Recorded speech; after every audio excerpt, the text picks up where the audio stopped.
Hello बच्चों, let's read the question. The question says the correct statement regarding the basicity of aryl amine. Aryl amine की basicity के case में आपको correct statement बताना है. Option A, aryl amine are generally more basic than alkyl amine because the nitrogen atom in aryl amine is sp hybridized. Option B, aryl amines are generally less basic than alkyl amines because the nitrogen lone pair electrons are delocalized by interaction with the aromatic ring pi electronic system. Option C, aryl amine are generally more basic than alkyl amine because the nitrogen lone pair electrons are not delocalized by interaction with the aromatic pi electronic system. Or option D, aryl amine are generally more basic than alkyl amine because of alkyl group. तो देखो बच्चों, इस question का की concept यहाँ पे बात करी गई है बेसिसिटी पर. किस पर बात करी गई है? बेसिसिटी पर. तो बेसिसिटी होती क्या है? बेसिसिटी का मतलब है कि इलेक्ट्रॉन डोनेट करने की प्रोबेबिलिटी, या फिर मैं बोलूँ H+ को एब्स्ट्रैक्ट करने की एबिलिटी. H+ जैसे ही कोई बेस एब्स्ट्रैक्ट करेगा उसके कॉरेस्पॉन्डिंग कॉन्जुगेट एसिड बनेगा, और जितनी ज़्यादा स्टेबिलिटी कॉन्जुगेट एसिड की होगी ना, उतनी ज़्यादा स्टेबिलिटी उसके कॉरेस्पॉन्डिंग बेस की होगी. दैट मीन्स बेस क्या होता है? एक अच्छा वो ग्रुप, एक अच्छी वो साइट होती है जहाँ पे इलेक्ट्रॉन डोनेट करने की प्रोबेबिलिटी ज़्यादा होती है. तो बेसिसिटी आपके पास डिपेंड किस पे करेगी? इलेक्ट्रॉन रिलीजिंग ग्रुप पर. किस पर? इलेक्ट्रॉन रिलीजिंग ग्रुप पर. ठीक है. यहाँ पे अराइल अमाइन और अल्काइल अमाइन को कंपैरिजन किया गया है. तो देखो, अराइल अमाइन और एक तरफ मैंने लिखा अल्काइल अमाइन. मैं इनके एक जर्नल एग्जाम्पल से लेकर डील करती हूँ. देखो, अराइल अमाइन के केस में एनिलीन को हम लिख सकते हैं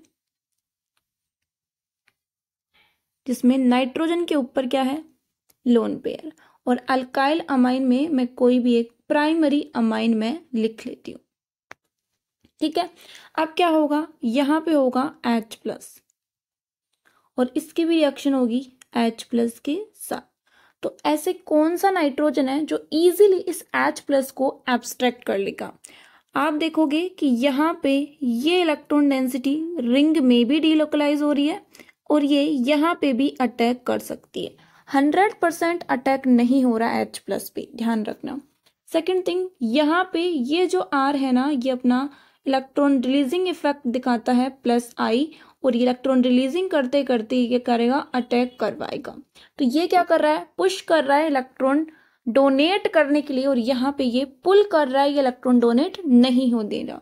दैट मीन्स ये जो नाइट्रोजन के लोन पेयर है, ये क्या हो रहे हैं? लोन पेयर क्या हो रहे हैं? ये डीलोकलाइज हो रहे हैं पाई इलेक्ट्रॉन डेंसिटी के साथ.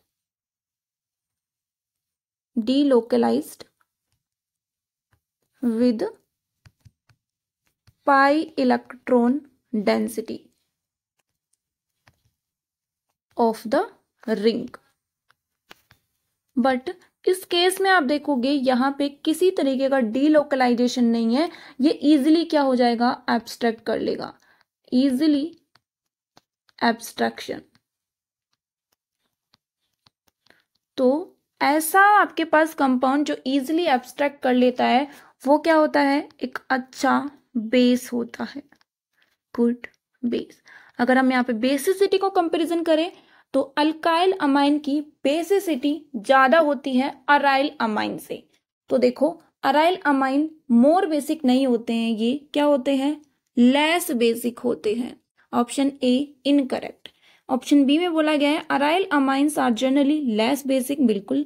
और अल्काइल अमाइन से लेस बेसिक होते हैं. क्यों होते हैं? क्योंकि नाइट्रोजन के लोन पेयर डीलोकलाइज होते हैं by the interaction with the aromatic pi electronic system.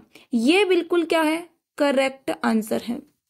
सी भी देख लो, सी में मोर बेसिक बोला है, इनकरेक्ट. और डी में भी मोर बेसिक बोला है, ये भी incorrect. Hence option B is correct. Hope you understood it well. Best of luck.